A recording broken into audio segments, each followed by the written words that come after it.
So, hello there, everybody. I hope everybody's having a great uh, Monday. It's not the best day for me, at least.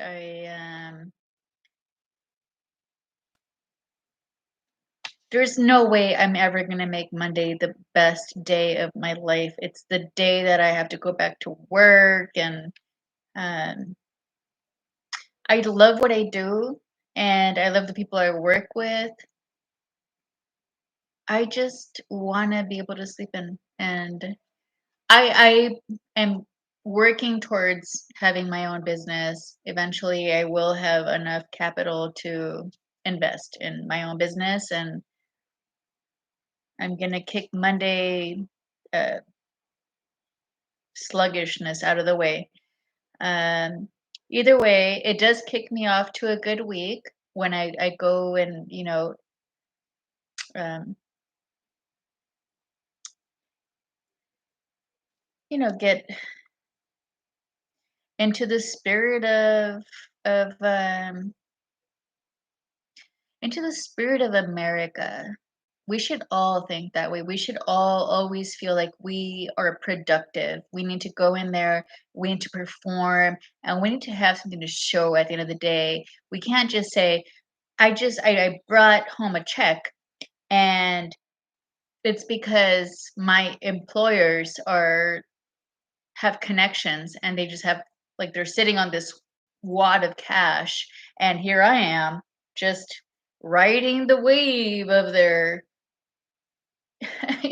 like, you can't do that. I mean, I wouldn't. I think I work for people that earn their money. And okay, so my hair is a little goofy right now. Like, I don't really know how to. I don't know how to manage hair blown styles. So this is my hair. Okay, so either way, I really don't want to tuck it. Okay, I tucked it. Okay, so we're going to start with um, Rittenhouse. Um, Again, I feel like most people do. They want to stay away from the topic of guns. They want to stay away from the topic of racial clashes. And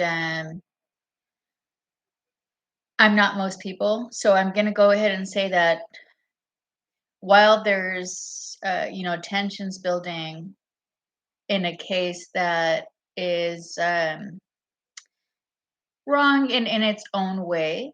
It's wrong in its own way, not in a way that I can call um, Mr. Rittenhouse, like some like a in anything too extreme and derogatory, because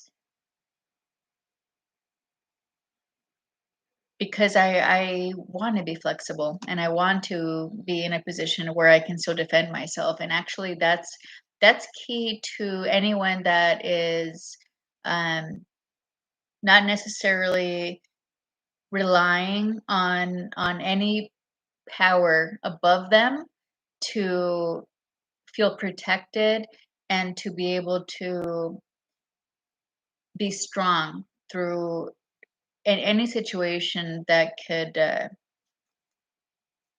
be threatening to them. So we have to always empower people to feel that they are. This is a I think psychologically, because I live in California, in Los Angeles, on top of that, um, the whole, like, school of thought, like the training, like like conditioning that goes on is that we just have to let, like the it's always been like a yuppies against, like, impoverished and possibly violent people to just kind of hash it out and not really have a voice about it in either on either side. But in this time, in these conditions where you don't have cops. I was born poor. I'm poor.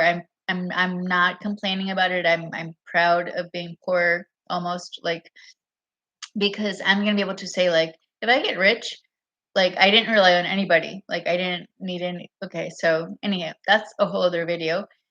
So we need to, definitely keep in mind that a lot of what's going on, is really just encouraging people to do things that they otherwise wouldn't do if they didn't have encouragement from people that are so-called in power.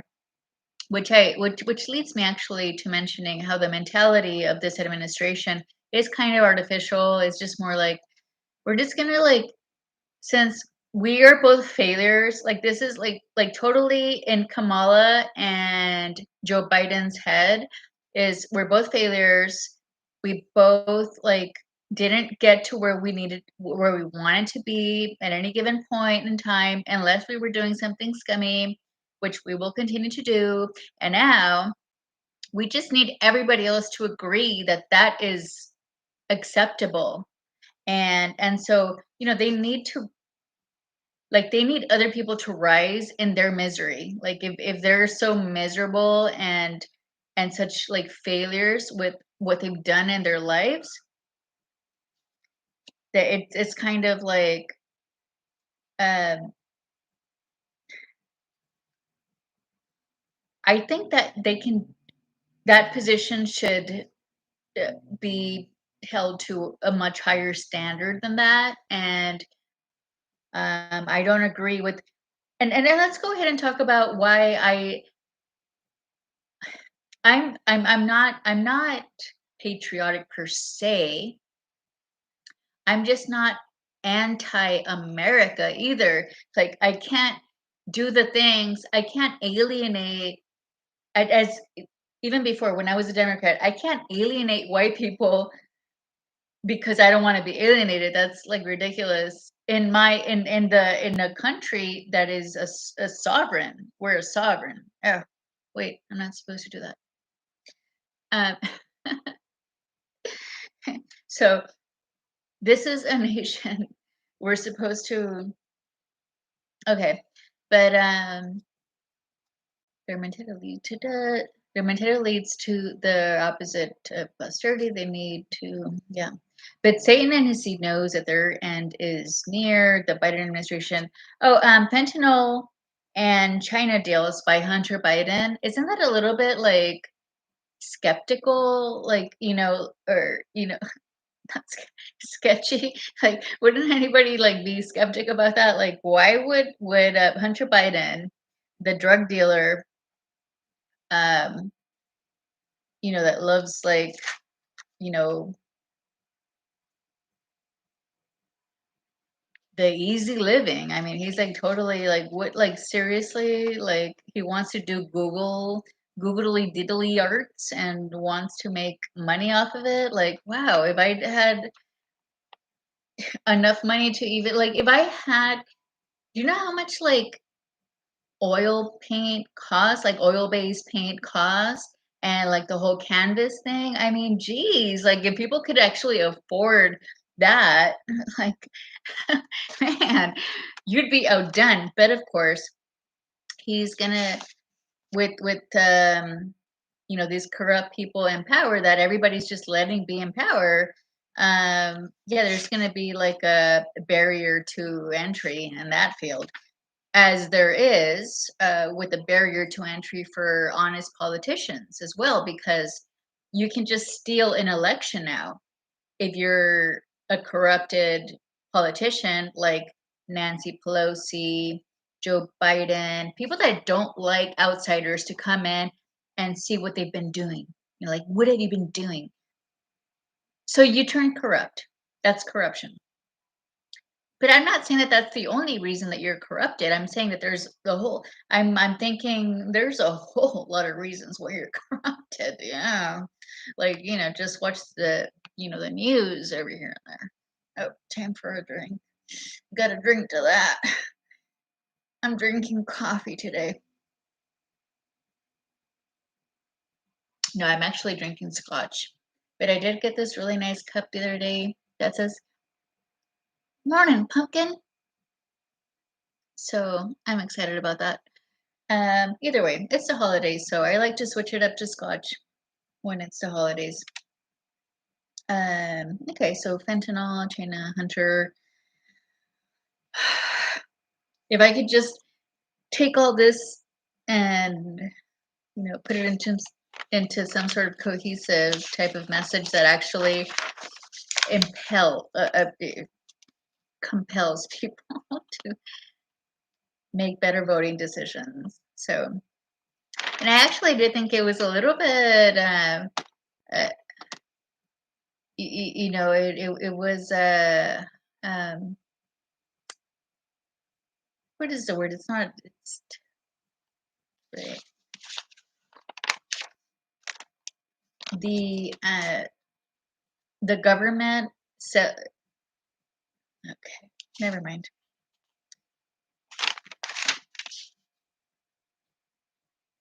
Okay, so but Satan and his seed know that their end is near, and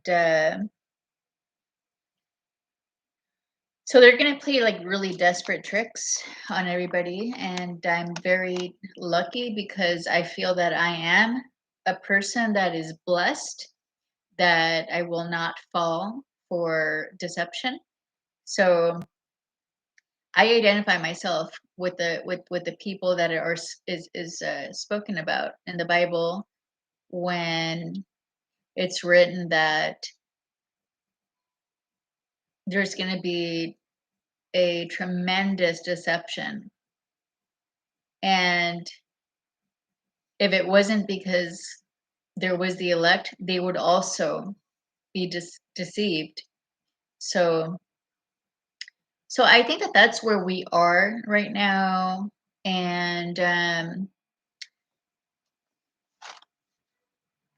I don't necessarily have anything else to add to the Bible or anything that you can listen to anywhere else, but I'm gonna go ahead and just read what I thought what was the strongest message to everybody. Um, this is Revelation 12:12. Therefore rejoice, you heaven, and you dwell in them, and you who dwell. Sorry. Therefore rejoice, you heavens, and you who dwell in them. But woe to you, earth and sea, for the devil has come down to you in great fury, for he knows he has but a short time.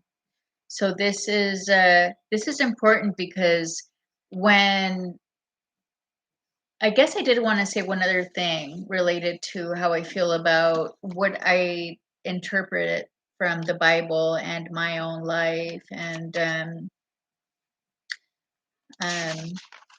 where did I?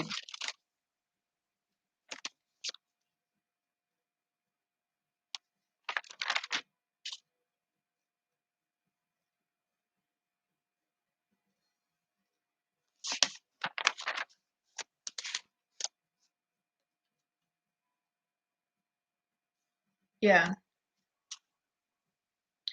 So the whole idea behind um, being individualistic and loving yourself and having your own communion with God, um, really in my belief, in my view, which I would love to extend to everybody that wants to be in peace. When you're in peace, you decide if you get saved or not.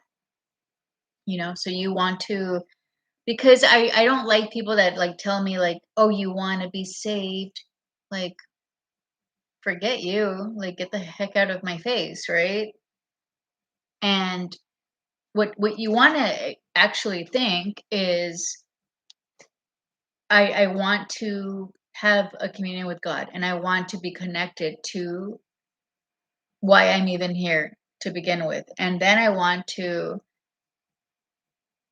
feel that there is an eternal life. I want to feel that there's an eternal life and that somebody is actually, em- excuse me, making that possible, has always made it possible, considers myself worthy. And so you want to have a communion with God. But and so we're divided in that sense. We're going to be divided. What you don't want for yourself is to be divided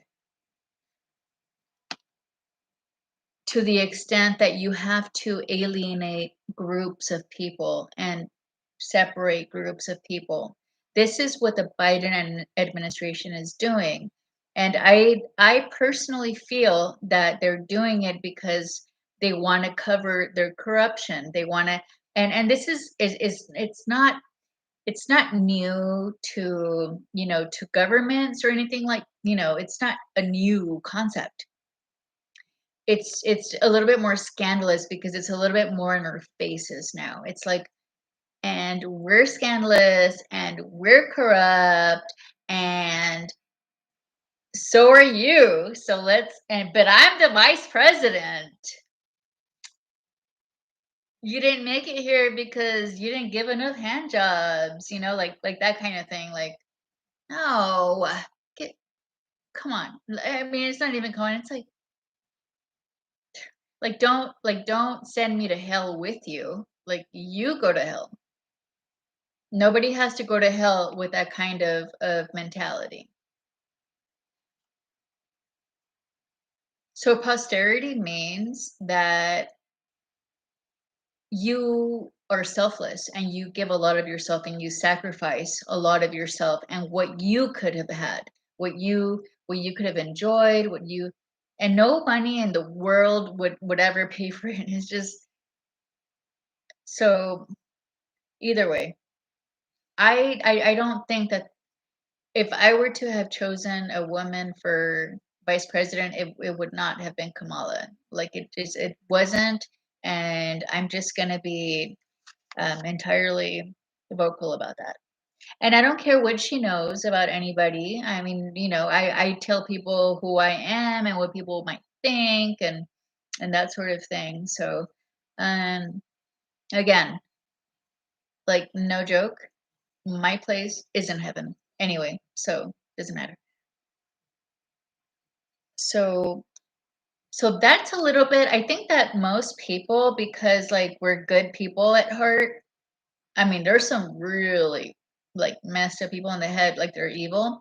But most people, like, they want things to be good and like peachy all the time, right? I don't think that this administration wants that, like they want like that, like people like like being skeptical and scrutinizing one another and that sort of thing. And it does have to do, it has to do with their own interest and how they can advance and get ahead, or how they can just I guess clear their conscience, because hey, it's not like they're ruling over heaven. In their mind is they're ruling over a bunch of junky people. And at the same time, what God has mandated to us is that we treat one another like we are worthy of heaven, and that we are allowed to see God and seek him. You can't do that when there's like corruption. You know what I'm saying? Because then you have to use other people to try and cover you and be the fall guy, or like, like the holding the bag and that sort of thing. Like, it's and then it just becomes all games, which we all know. So I'm going to go ahead and get back to that a little bit later, because, I've just been feeling all the love lately. And all right. So I did want to read from I can't believe the word is pronounced Aesop. I could have sworn it was more like Ace. Like, I don't know. Okay, whatever. Okay, so We're going to be reading from the Aesop for Children. Okay, so we're going to read one that I just again opened up, and here it is. The Eagle and the Beetle. A beetle once begged the eagle to spare a hare which had run to her for protection. But the eagle pounced upon her prey, the sweep of her great wings tumbling the beetle a dozen feet away. Furious, furious at the disrespect shown her, the beetle flew to the eagle's nest and rolled out the eggs. Not one did she spare. The eagle's grief and anger knew no bounds, but who had done the cruel deed she did not know. Next year, the eagle built her nest far up on a mountain crag, but the beetle found it and again destroyed the eggs.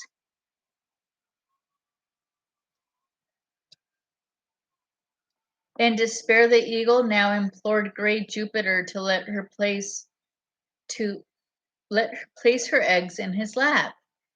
There none would dare harm them. But the beetle buzzed about Jupiter's head and made him rise to drive her away, and the eggs rolled from his lap. Now the beetle told the reason for her action, and Jupiter had to acknowledge the justice of her cause.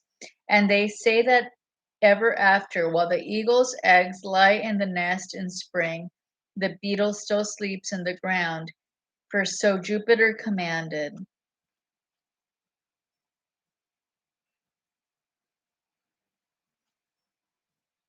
And this is even the weakest may find means to avenge a wrong. Well, all right. This is almost like going from like Fox News to like NBC sometimes. Like, okay, like even the weakest may find means to avenge, but even the weakest may find means to avenge a wrong.